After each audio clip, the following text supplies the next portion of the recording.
Donc, bienvenue à notre séance de la MRC. On remercie d'emblée la municipalité de Ladorée pour leurs accueils ce mois-ci, mois de juin, séance à Ladorée. Donc, Monsieur Laprise, peut-être quelques mots?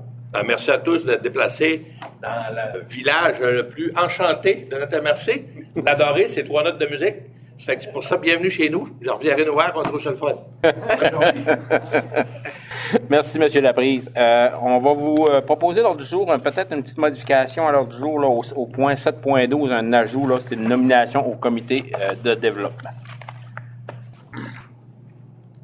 Et 17.1 aussi. Donc, je vais ajouter un point à 17.1, c'est une motion. Après la période de questions. Oui, après la période de questions. Donc, besoin d'une proposition pour l'ordre du jour. Madame Desbiens, appuyée de M. Bouchard, merci. Ratification du procès-verbal de la séance du 14 mai 2024. Vous avez eu le procès-verbal qui vous a été envoyé dans les délais impartis par la loi. Vous avez eu le temps de prendre connaissance. Il y avait des commentaires, des questions. Sinon, j'aurais besoin d'une proposition. M. Laprise, Mme Laroche, merci.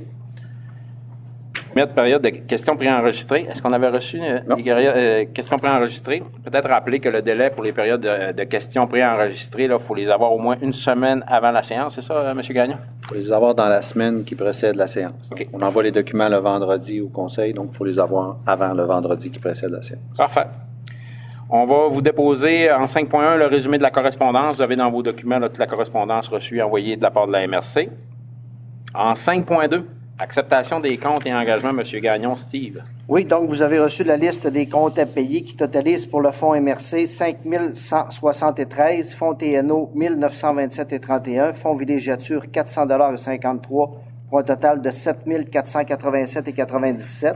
Et ensuite, le rapport des dépenses engagées en vertu du règlement de délégation pour la période de mai qui totalise pour le fonds MRC 63 882,4, fonds TNO 6 fonds villégiature 804,2 et le fonds TPI 10 121,12 pour un grand total de 74 813,18. Questions, commentaires, propositions? M. Chiasson, appuyé de M. Boivin, merci. En aménagement du territoire en 6.1.1, approbation du règlement 2401, municipalité de Saint-André-du-Lac-Saint-Jean, M. Bouchard. Oui, donc le 9 mai dernier, la municipalité de Saint-André nous a transmis le règlement 2401. Donc, ça vient modifier son plan d'urbanisme pour répondre à ses obligations au niveau des îlots de chaleur. Donc, c'est un règlement qui est conforme et qu'on vous recommande d'approuver. C'est les citoyens. Proposition. M. Gibbons, appuyé de M. Bergeron. 6.1.2, approbation du règlement 2402, municipalité de Saint-Prime maintenant. Oui. Alors, c'est la municipalité de Saint-Prime qui nous a transmis le 13 mai dernier le règlement 2024-02. Ça modifie son plan d'urbanisme de la même façon qu'on l'a fait pour Saint-André précédemment. Donc, ça vient intégrer là, toutes les obligations au niveau des îlots de chaleur. C'est un règlement qui est conforme. Mme Laroche, appuyé de Mme Desbiens, merci. En 6.1.3, avis du Conseil sur la résolution 2406-103, dérogation mineure en zone de contrainte, municipalité de Saint-Edwidge. Oui, donc conformément à la loi, la municipalité de Saint-Edwidge nous a transmis la résolution 2024-06-103. Donc, ça vise à accorder une dérogation mineure pour réduire la marge de recul avant à 3 mètres plutôt qu'à 10 mètres pour la construction d'un bâtiment accessoire au 301 chemin du Lac-Creux-Ouest.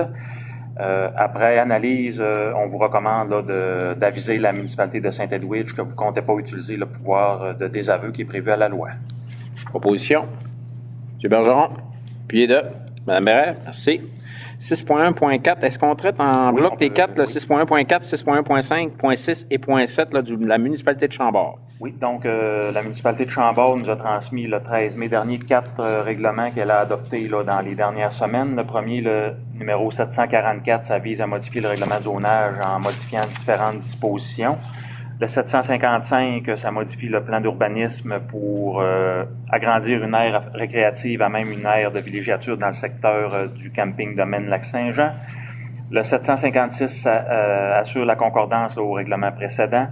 Et le 767, ça vient modifier le cadre normatif pour les terrains de camping en coopérative dans la zone 3 REC et pour permettre les usages de récréation dans la zone agroforestière 1. Ces 4 projets de règlement-là sont conformes. Questions, commentaires? Non. Proposition, M. Boivin et M. Bouchard. 6.1.8 maintenant, approbation du règlement 24-120, Ville de Saint-Félicien. Oui, alors la Ville de Saint-Félicien nous a transmis le 31 mai dernier le règlement 24-120. Ça vise à ajouter dans la zone 114M les usages de réparation d'automobiles. C'est un projet de règlement qui est conforme. Proposition, M. Gibbons, appuyé de Mme Desbiens. Merci. Du côté de Roberval, est-ce qu'on peut traiter les deux ensemble? Oui. 6.1.9 et 6.1.10 du côté de la Ville de Roberval maintenant. Oui, donc deux projets de règlement qui nous ont été transmis le 6 juin dernier, le 2024-15. Ça vise à modifier le plan d'urbanisme pour permettre les services publics et parapublics en lien avec la santé et les services sociaux à l'entrée sud du noyau urbain. Et le règlement 2024-16, qui est une modification du règlement de zonage là, pour assurer sa concordance au plan d'urbanisme. Donc, dans les deux cas, les projets de règlement sont conformes également. Proposition, M. Chiasson, appuyé de M. Bergeron. Merci. Du côté de la véloroute des Bleuets maintenant, 6.2.1, mandat de déplacement de la halle cycliste, projet 12A, Normandin. Oui, donc dans le cadre du projet de bonification de la véloroute du côté de Normandin, la piste, là, le nouveau tronçon de piste cyclable est à toute fin pratique complété. Donc pour finaliser le projet, là, il y aurait lieu de procéder au déplacement de la halle cycliste là, qui est existante dans le secteur des Grands Jardins. Donc on a demandé une offre de service à une entreprise locale là, dans le secteur de Normandin. Donc, ce soir, vous pourriez octroyer le contrat à Excavation Wallet pour un montant de 17 181,50 plus les taxes. C'est un estimé de la période. Proposition. Mme Bérère, appuyé de Mme Laroche, merci. 6.2.2, directive de changement. Oui. Elle était où avant? Là, on l'envoie Grands Jardins. Elle était comme dans le stationnement des Grands Jardins. Là, on la déplace à l'intérieur des Grands Jardins, à côté de la nouvelle piste là, où elle a été relocalisée. C'est bon. Par rapport à votre question? Oui. 6.2.2, directive de changement. Numéro 2, aménagement d'une piste lab, projet 12A, toujours de Normandin. Oui, donc toujours dans le même projet, on a reçu là, les directives de changement de la part du surveillant de chantier qui totalise un montant de 16 014,20. Ce soir, là, vous pourriez approuver là, les différentes modifications de travaux qui ont été soumises là, pour le montant que je viens de vous mentionner. M. Laprise, appuyé de M. Chiasson, merci. Et un décompte progressif numéro 3 du côté du projet 12A, toujours de Normandin. Oui, donc on a reçu la recommandation de paiement du surveillant de chantier dans ce projet-là qui est Mageco. Donc, on nous recommande là, le paiement de la facture de 252 064 taxes incluses qui a été soumise par Excavation Michel Paradis. Ça inclut une retenue de 10 là, sur l'avancement réel des travaux en date du 31 mai dernier. Il va rester un décompte final à avoir après ça? Ou... Pas possiblement, là, c'est presque terminé. Parfait. Proposition. M. Bergeron, appuyé de Mme Bérère, merci. 6.3.1, adoption, caractérisation des immeubles et des secteurs à potentiel patrimonial, la phase 1. Oui, donc le 1er avril 2021, le gouvernement a adopté la nouvelle loi sur le patrimoine culturel qui venait introduire une nouvelle obligation là, pour les MRC d'adopter et de mettre à jour périodiquement un inventaire des immeubles construits avant 1940 sur notre territoire puis qui ont une valeur patrimoniale. Donc, on a reçu le 16 juin 2022 une aide financière du ministère de la Culture et des Communications pour compléter la première phase, là, qui est plus la phase préparatoire à la création de l'inventaire. Ça visait la caractérisation des immeubles et des secteurs à potentiel patrimonial. Subséquemment, il y a un mandat qui a été confié au service d'aide conseil en rénovation patrimoniale qui a collaboré avec la Société d'histoire de Menzuroy là, pour élaborer le rapport qui nous a été soumis le 5 juin dernier. Donc, ce soir, le conseil pourrait procéder à l'adoption du rapport de caractérisation des immeubles et des secteurs à potentiel patrimonial de la MRC, puis autoriser là, sa transmission au ministère de la Culture pour reddition de compte. Mme Laroche, puis de Mme Plourde, merci. Merci, M. Bouchard. Développement territorial et socio-économique. 7.1, entente de développement culturel, adoption de projet. Oui, suite à l'appel là, de projet qui a eu lieu là, du 11 avril au 8 mai. Donc, ce soir, là, vous pourriez attribuer des sous pour 10 projets. Donc, dans le cadre du volet 1, qui vise la mise en valeur là, de la culture sur le territoire de la MRC. Donc, le premier projet, Vivez les Chambordaises Aventures. Donc, c'est un projet de la Bibliothèque de Chambord pour 2 800 $. Le deuxième projet, Série Culture et Collectivité automne 2024, donc un projet de la Corporation du Bedeau de Saint-Prime, donc pour une somme de 5 000 $. Le troisième projet, toujours dans le volet 1, accompagnement des enseignants en culture sur la différenciation pédagogique. Donc, c'est un projet de l'École de danse Studio Nord de Saint-Félicien pour 5 000 $. Le quatrième projet, 6 étoiles d'été, donc un projet déposé par la municipalité de Saint-Prime pour une somme de 5 000 $ également. Accès à la culture, culture artistique, culture du sol, art, nature, un projet de la municipalité de Chambord pour une somme de 455 $. Le sixième projet, l'heure du thé à l'anglaise, un projet de la Corporation de la vieille fromagerie de Saint-Prime pour 2 500 $. Et le dernier projet pour le volet 1, jeunesse en art et artistes pour tous, de la municipalité de Saint-Edwidge, pour une somme de 5 000 $, qui était le maximum là, pour chacun des projets. Dans le cadre du volet 2 de l'appel d'offres qui vise la mise en valeur du patrimoine archéologique, le projet à la mer du Nord qui est déposé par le Pilotoua, donc c'est un projet qui va avoir lieu à Saint-Félicien pour une somme de 5 000 $. Et finalement, dans le volet 3 qui concerne le tourisme culturel, 2 projets. Le premier, l'heure du thé à l'anglaise, un projet encore une fois déposé par la Corporation de la vieille fromagerie pour 2 500 $. Et le dernier projet, le lancement de la saison 2024 à la Corporation du Moulin des Pionniers pour une somme de 5 000 $. Donc, au total, le Conseil pourra accepter l'ensemble des projets pour une somme de 38 255 $ à même les fonds réservés de l'entente de développement culturel. Madame Plot, puis Madame Desbiens. Merci à M. Gagnon. 7.2, Fonds de développement, domaine du roi, adoption de projet. Oui, 2 projets ce soir. Donc, le premier, sentier pédestre sur le site de la forêt et des jardins nourriciers à Roberval. Donc, c'est un projet qui a été déposé par la Société d'horticulture et d'écologie de Roberval. Donc, c'est dans l'enveloppe locale de la ville, donc une somme de 26 000 $. Et le deuxième projet, toujours à Roberval, déposé par le Centre populaire de Roberval. Donc, un projet de 16 000 $ qui serait financé là, à moitié-moitié par l'enveloppe locale de Roberval et par l'enveloppe territoriale là, pour une somme de 8 000 $ dans chacune de ces enveloppes. Puis il y aura une petite modification à faire au nom du promoteur là, pour un projet qui a été octroyé par la résolution 2024-153 lors de la dernière séance. Donc, c'est le Cercle des fermières là, qui va agir là, à titre de promoteur. Proposition, Mme Plourde, puis M. Bergeron, merci. Maintenant, du côté de l'entente de vitalisation, on a deux projets là, qui ont été adoptés au cours de la dernière analyse là, qui a été faite par le comité d'analyse. Comme vous savez, l'entente de vitalisation vise les municipalités qui sont considérées comme dévitalisées.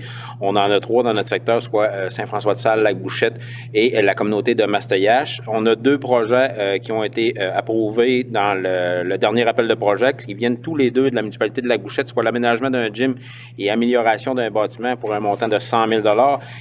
Et deuxième projet, c'est la mise en valeur de la tourbière du lac Ouiachuan, organisme bassin versant Lac-Saint-Jean, Lac-Bouchette, montant ou également de 100 000 $. Donc, j'ai besoin d'une proposition pour les projets. Monsieur Laprise, appuyé de M. Bouchard, merci. 7.4, modification à la politique du fonds résolu maintenant.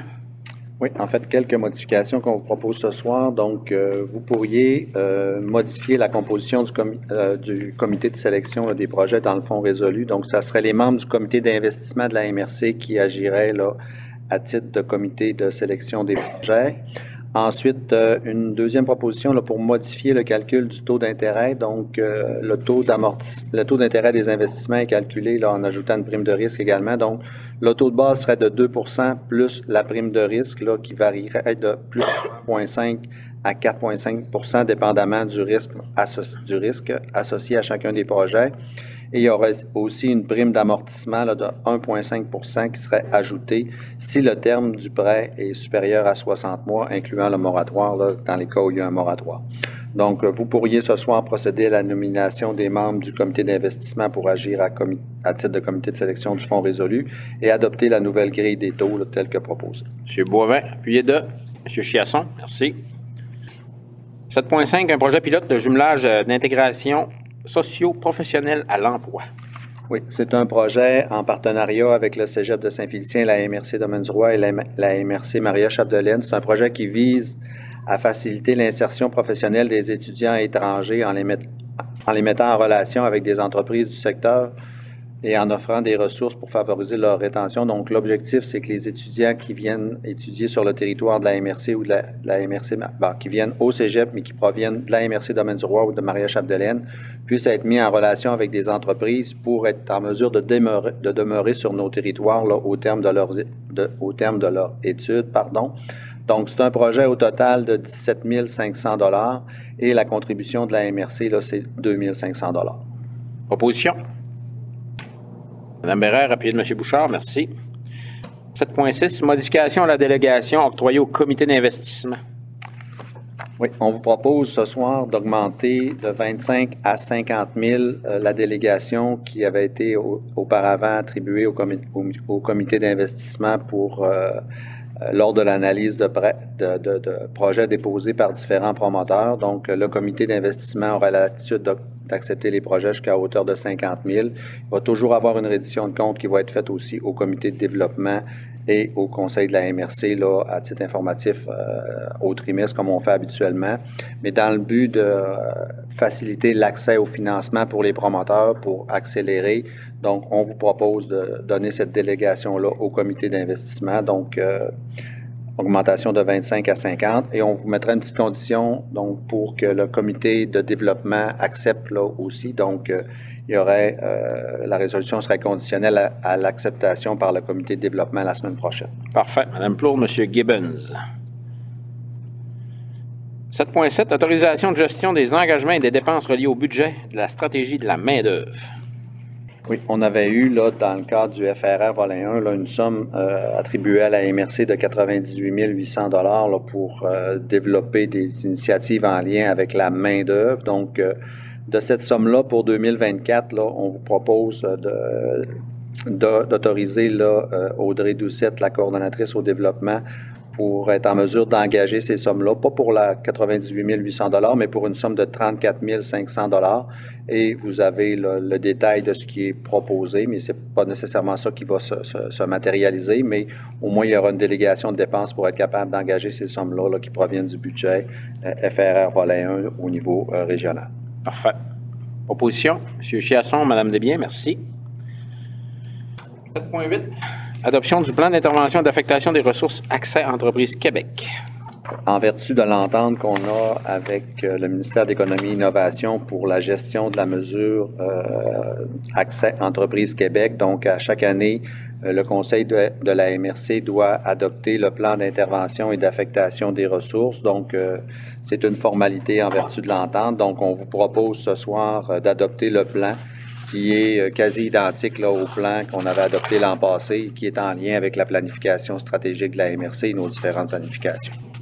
M. Bergeron, Puyeda, M. Bouchard, merci.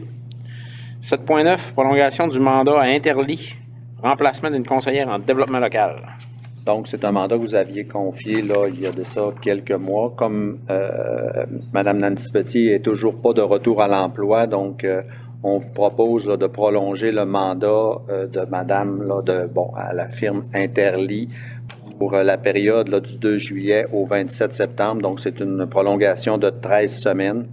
Et le montant, là, c'est 21 000 $ avant les taxes. Donc, puis le mandat de la ressource, là, c'est de mettre en œuvre là, le plan d'action d'accueil et d'intégration et de pleine participation des personnes immigrantes et des minorités ethno-culturelles à la vie économique et socio-culturelle du Lac-Saint-Jean. Finalement, c'est assez long comme mandat. En fait, c'est relié à toute la question de l'immigration. Donc, on a besoin là, de cette ressource-là. Mme Plourde, puis Mme Bérère, merci. 7.10, changement au cadre de vitalisation. M. Steve. Oui. Donc, dans le cadre de l'entente de vitalisation, puis qu'on a d'ailleurs adopté des projets tout à l'heure, qu'on a pour les municipalités de Saint-François-de-Salle, La Couchette et la communauté de Mastoyache, le cadre de vitalisation avait été adopté en vertu de l'entente là, en avril 2023. Et lors de la rencontre du comité de vitalisation du 6 juin dernier, il y a eu des recommandations du comité pour modifier le cadre de vitalisation sur 2 volets, principalement au niveau des appels de projets là, pour l'année 2024, pour modifier les mois d'analyse, soit en mai et en novembre, Et également, puisqu'on a adopté récemment une prolongation de l'entente de vitalisation avec le ministère des Affaires municipales qui nous prolonge jusqu'au 31 décembre 2026 pour l'engagement des dépenses, on rajouterait là une note au cadre de vitalisation afin que le Conseil délègue la responsabilité au comité de vitalisation de réaliser des appels de projets en 2025 et 2026 s'il reste toujours des sommes disponibles. Proposition, Mme Plot. Appuyé de M. Boivin, merci. 7.11, approbation des états financiers 2023 de la Corporation du Parc régional Val-Jalbert. Steve, toujours? Oui, donc, conformément à la convention d'amphithéose qui est intervenue entre la Corporation du Parc régional de Val-Jalbert et l'AMRC, on doit annuellement approuver les états financiers de la Corporation. Les états financiers au 31 décembre 2023 ont été déposés lors de l'Assemblée générale annuelle du 14 mai dernier. Donc, le Conseil, vous pouvez approuver les états financiers. États financiers qui démontraient là, des produits d'un peu plus de 5,5 millions et un excédent des produits sur les charges au final de 61 339 $. Madame Desbiens, appuyé de M. Chiasson. Merci. 7.12, nomination au comité de développement. M. Gagnon. Oui, donc compte tenu de la démission de M. Christian Taillon là, à titre de président du chantier agroalimentaire, donc vous pourriez ce soir là, procéder à la nomination de son successeur là, à la présidence du chantier. Donc, il s'agit de M. Luc Delaunière. Donc, vous pourriez procéder à sa nomination au comité de développement. Proposition, M. Chiasson, appuyé de Mme Plot. Merci. 10.1, programme d'aide aux employés et services de télémédecine. M. Steve. Oui, donc, comme recommandé par le Comité des ressources humaines de l'AMRC, on recommande au Conseil d'accepter la mise en place d'un service de télémédecine incluant un programme d'aide aux employés et leurs familles. Au niveau, là, ces services-là seraient offerts au niveau de la télémédecine par TELUS Santé et au niveau du programme d'aide aux employés par la clinique Psy-Coup de pouce de Robertval. Donc, le Conseil pourra autoriser le tout et autoriser le directeur général à conclure les contrats en ce sens. Ce serait en vigueur à partir du 1er juillet 2024. Proposition. M. Bergeron, appuyé de M. Labrise, merci. 10.2, confirmation d'embauche étudiante en soutien administratif. Oui, donc, c'est afin de confirmer l'embauche d'une étudiante au soutien administratif pour le département d'aménagement du territoire. Qui va travailler principalement avec l'équipe là, pour assurer là, la mise à jour et l'organisation des documents administratifs. Madame Florence Bégin qui est recommandée et la durée de l'emploi va être d'environ 10 semaines financée par le Fonds de la villégiature. Position. Mme Laroche, puis de M. Bouchard, merci. En 13.1 maintenant, contribution 2024 entente sectorielle de développement pour l'implantation d'un réseau de stations de lavage d'embarcation au lac Saint-Jean. Oui, c'est la contribution annuelle. Là, donc, on s'était engagé pour verser une somme de 25 000 $ par année pendant 3 ans à la Corporation de l'activité pêche pour l'implantation du réseau de stations de lavage. Donc, vous avez probablement vu là, une campagne dans différents médias, dont à la télé. Donc, c'est la contribution pour l'an 2. Donc, c'est 25 000 $ à même le fonds des TNA. Proposition, M. Gibbons, appuyé de M. Chiasson. On serait rendu à la période de questions.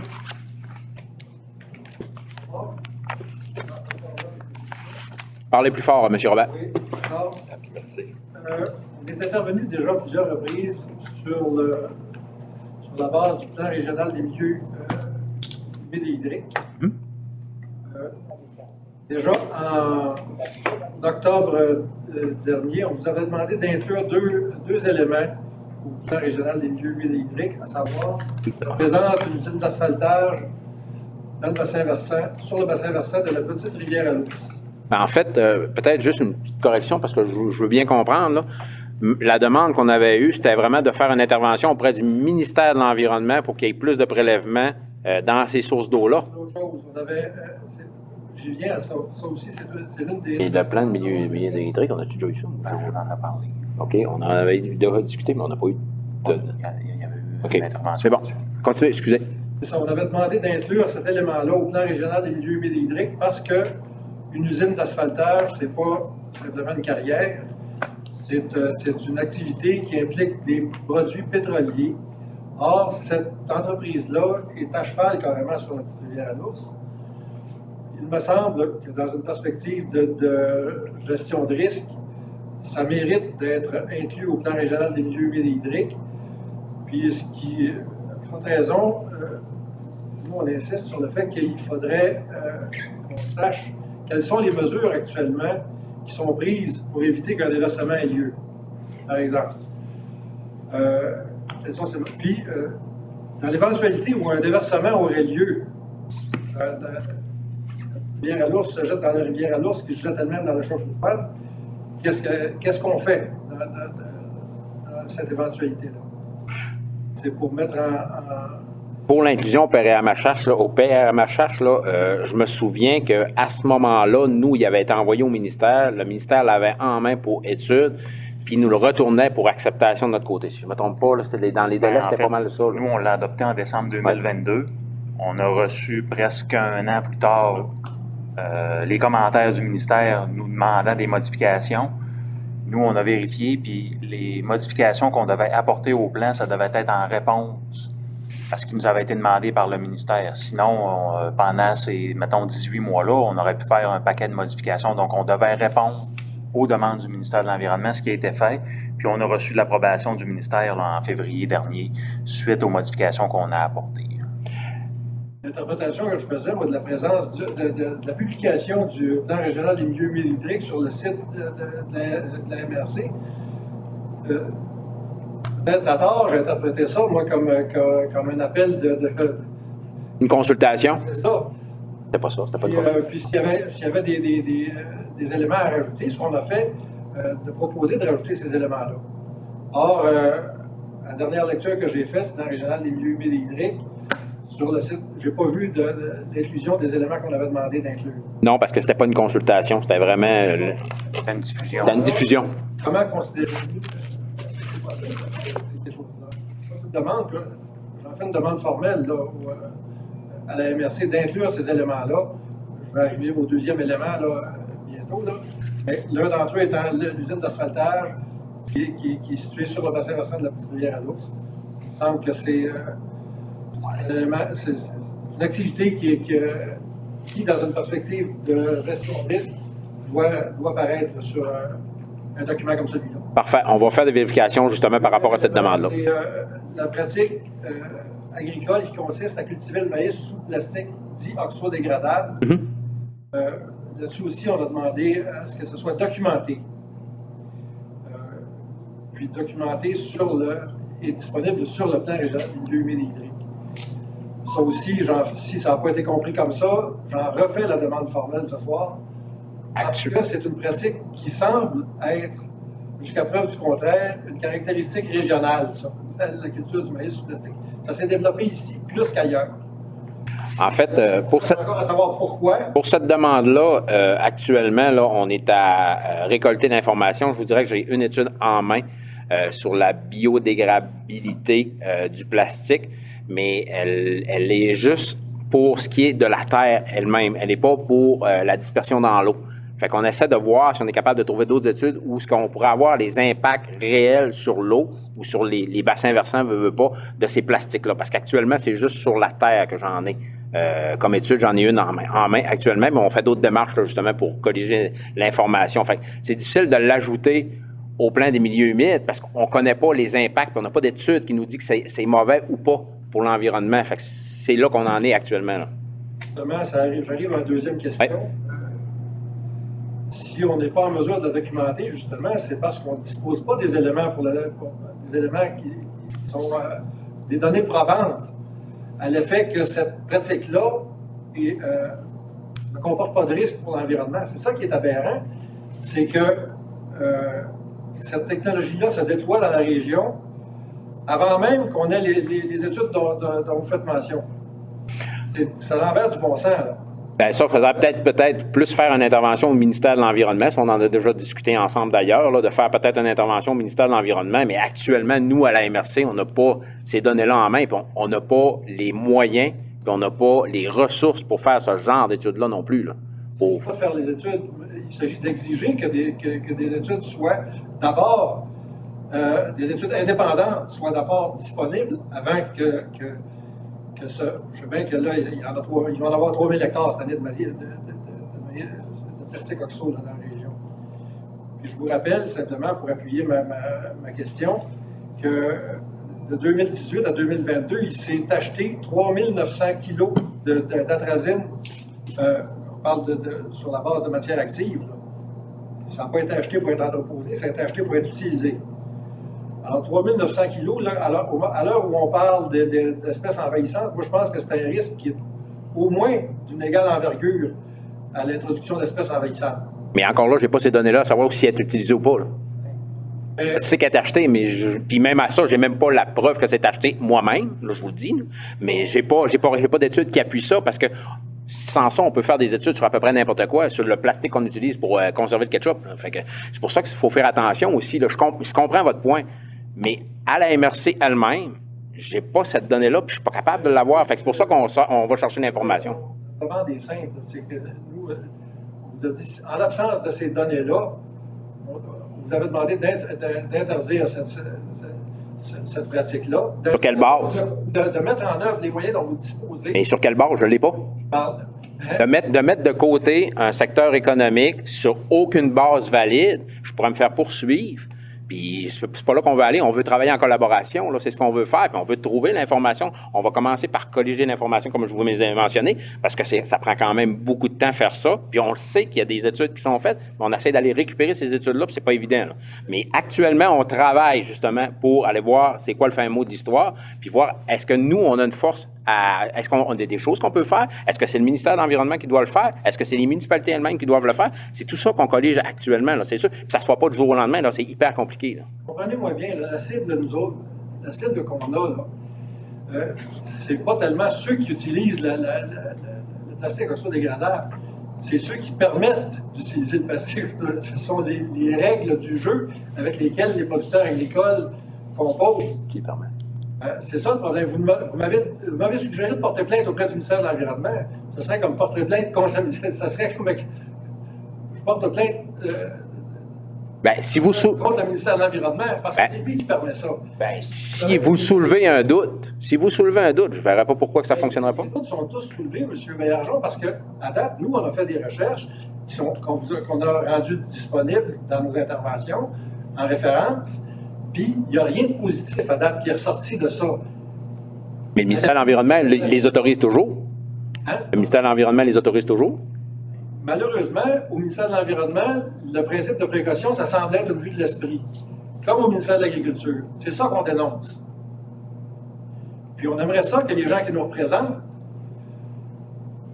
partagent au moins ce qui semble pour nous être une évidence. Là. C'est pour ça que je collige l'information actuellement puis que je ne peux pas me permettre de mettre un frein là-dessus, là. C'est ça ma question. Là, pour ce soir, là, vous devriez nous, justement, colliger l'information et nous donner, faire compte rendu Oui, mais on ne l'a pas tous. On ne l'a pas tout encore. Il faut attendre d'avoir toute l'information. Vous le savez, ça ne se fait pas du jour au lendemain. C'est hyper compliqué d'aller chercher l'information.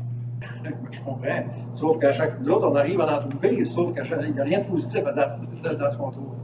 C'est ça qui est inquiétant. Je comprends votre point, mais on continue à sortir l'information. Puis comme je vous dis, je ne peux pas mettre un frein là-dessus si j'ai rien en main qui prouve le contraire. Pour terminer mon intervention de ce soir, je dirais que le plastique, les microplastiques, c'est devenu un enjeu de santé publique.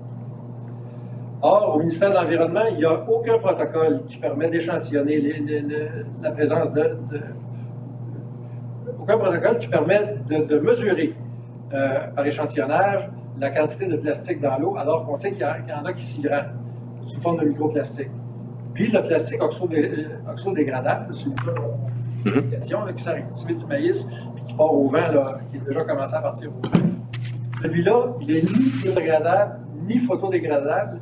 Il se fragmente en microfragments, puis ces microfragments-là se retrouvent dans le sol et éventuellement dans l'eau. Et à ce moment-là, si le ministère n'a pas les moyens de mesurer ces fragments-là, comment est-ce qu'on fait pour prouver qu'il y a des fragments? On sait qu'il y a des fragments. Ah ouais, il n'y a pas de protocole. Avec quelles données? Je me charge de vous fournir ces données-là, monsieur. Parfait.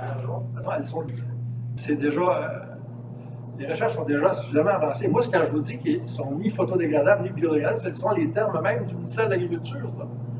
Isabelle Couture, qui est la personne qui s'occupe de ça au ministère de l'Agriculture, on vous a fourni les références à cet effet-là.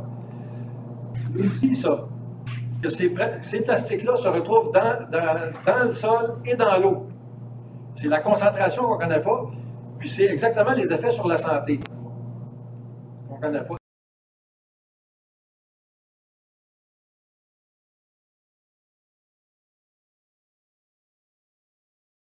On va attendre d'avoir toutes les informations. Au moins appliquer le principe de précaution, ce qu'on ne fait pas. On n'est plus en 1920, là, on est en 2024. Or, je veux dire, si on a appris quelque chose en 100 ans, là, c'est justement qu'il ne faut pas déployer une technologie alors qu'on ne connaît pas les effets, les impacts qu'elle a sur l'environnement. Parfait. Et on vous demande, en tant que nos représentants, de véhiculer ce point de vue-là. Ouais, comme je vous dis, on va colléger l'information, comme je vais mentionner, puis on va continuer d'avancer. Vous donner, monsieur. Parfait. Merci. D'autres questions? J'aurais en 17.1, comme mentionné tantôt, on a ajouté un point, là, résolution pour souligner le départ à la retraite de M. Mario Gagnon, directeur général. Considérant que M. Mario Gagnon a occupé le poste de directeur général de la MRC Domaine du Roi avec dévouement et professionnalisme pendant 9 ans, considérant les contributions significatives de M. Gagnon au développement et à l'administration de la MRC Domaine du Roi, considérant son leadership exceptionnel, son engagement envers les communautés et son dévouement à l'amélioration de la qualité de vie des résidents de la MRC, considérant qu'il prendra sa retraite de la direction générale de la MRC le 30 juin 2024, il est résolu par le Conseil de la MRC Domaine du Roi que, de un, on exprime notre reconnaissance et son appréciation sincère à M. Mario Gagnon pour ses nombreuses années de service dévouées en tant que directeur général, souhaite à M. Gagnon une heureuse retraite épanouissante, remplie de succès, de santé, de bonheur, d'autant plus que nous pourrons bénéficier de son expertise encore quelques mois assurant la transition, ordonne que cette résolution soit co-signée et remise à M. Gagnon. J'aimerais une proposition à l'unanimité. Donne-moi l'applaudissement.